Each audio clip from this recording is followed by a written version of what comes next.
All right, everybody, we're in my favorite part of this process, and that's reassembly, putting this puzzle back together. Right here, I'm connecting the charge port to the board and folding it back over. I developed this technique after failed charge port swaps. Uh, I could never get the charge port to quite line up just perfect enough to get a good connection on the board, so I started connecting it to the board before I put it in place.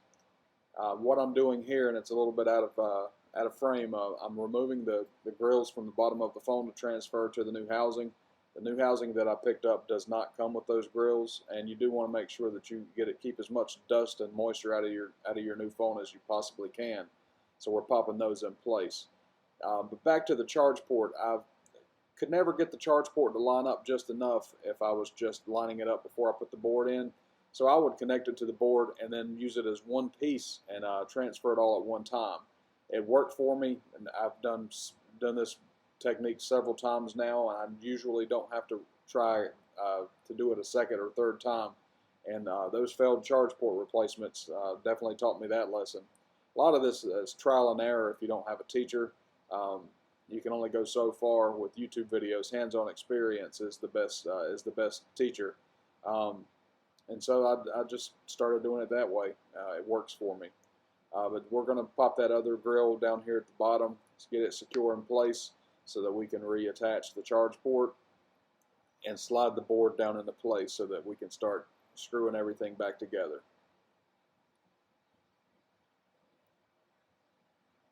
Slides around a little bit till you get the first screws or connections in there, but we'll get it together. Hopefully in the future we don't have any more repair work done out of frame. The first connector that I'm putting there is that's for the wireless charging. That's just to get a connection in place so that the board doesn't slide as much. That's why I connected that first. This connection up top connects the vibrate switch and the volume up and down buttons. Also helps hold that board in place. And then we can start putting screws back in places. I love this screwdriver, but it doesn't stay magnetic enough. I've got the magnet, I've demagnetized it, I've magnetized it, it just keeps losing its polarity. But I hate to replace it because it does such a good job. First anchor screw is in, and then that metal clip mount to the frame, 2 screws there, one on the left.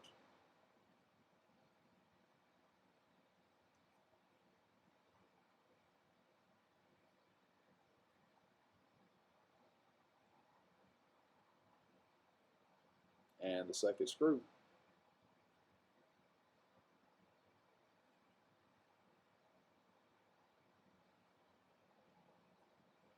Wi-Fi antenna mounts back in with 4 screws.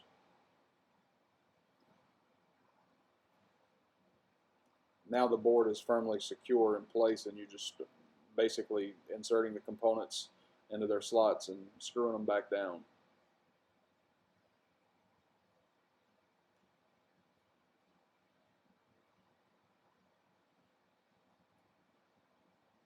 The screwdriver that I have here has multiple bit heads. I purchased it on Amazon for about 20 bucks. It's not my favorite tool to use. I bought it to replace a one that I'd used for 2 years that started to squeak, and this one started squeaking after about a week. I don't like a squeaky screwdriver, but it does the job. It gets it done. It's not my favorite screwdriver, but I always fall back on it when my other one stops working. It's about time to just buy a whole new toolkit.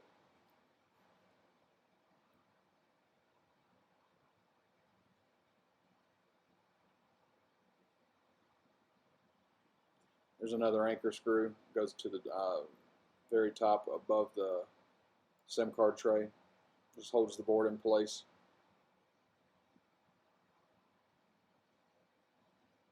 This is also an anchor screw.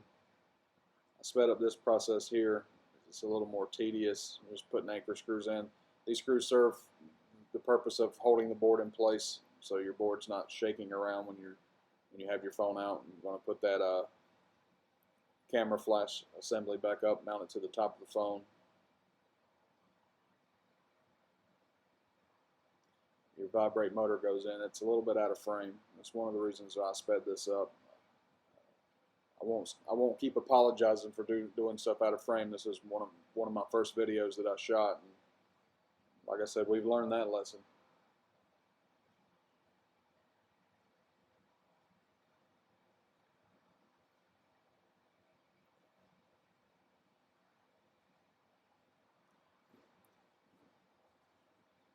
Again, this goes back to patterning your screws out exactly as they go. That way you know exactly where they go. These two screws here go in the very bottom of the charge port. This secures the charge port against the bottom of the phone, so when you slide your charger in, it doesn't move your charge port around. You definitely don't want your charge port getting moved around.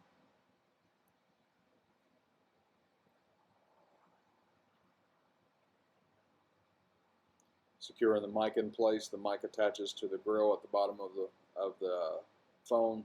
There's a little tab down there that the microphone kind of grasps onto. There's a microphone on either side of the charge port. This little gasket here screws into place with two screws just above the left microphone.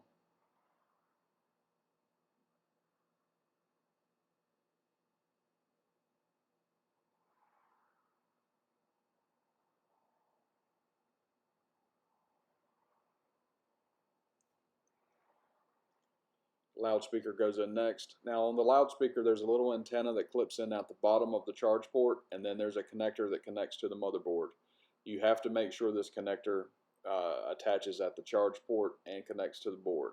You don't want any issues with cellular connectivity, Wi-Fi connectivity, or not being able to use your loudspeaker at all.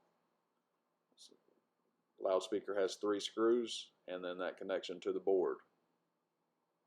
And that's going to set up the final step of the charge port reassembly. There's a little metal bracket that secures some of those connections, and you'll put those screws in, and that'll complete the charge port reassembly.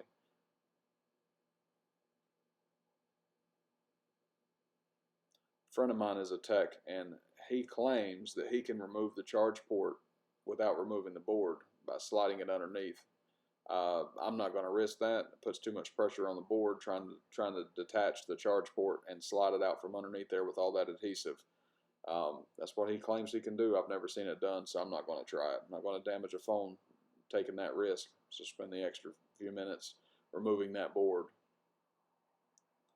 Now these charge port screws here, they each have a specific slot they go in. They are all different sizes, so be careful putting these in and make sure everything's secured in the right place.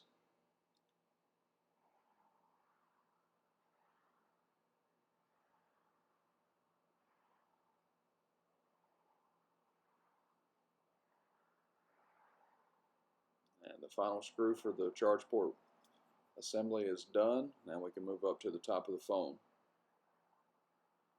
Loudspeaker attachment connection is in place.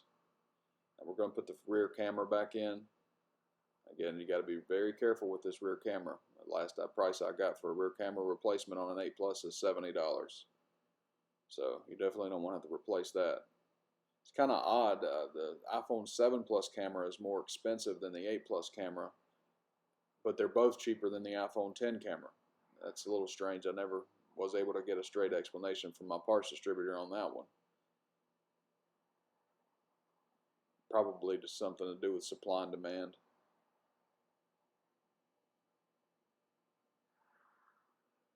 This little screw here anchors down into place.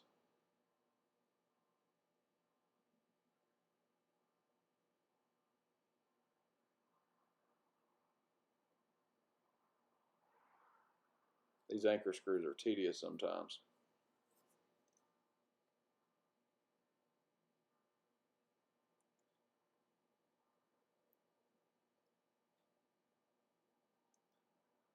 This little plate here secures your rear camera connections. That way nothing comes unplugged. In case you drop your phone, your rear camera doesn't come unplugged. That can happen, so make sure you put your screws in here and secure those connections in place.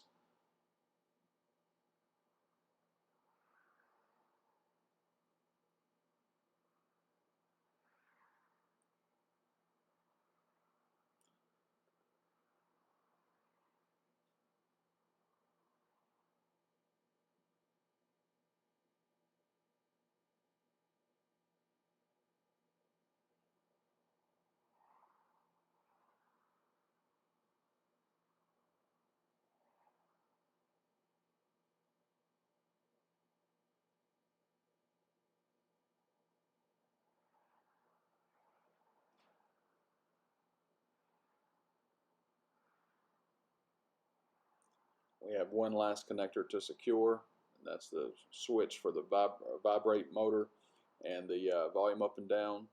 That plugs in at the top of the board, and that connector keeps that plugged in. Keeps that nice and snug.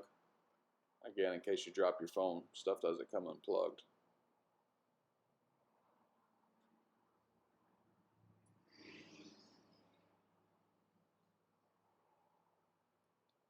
That's going to be the last screw here for reassembling the board, rear camera, charge port, and Wi-Fi antenna. Next video we will be putting the battery back in and putting the screen back on, and that's going to conclude it.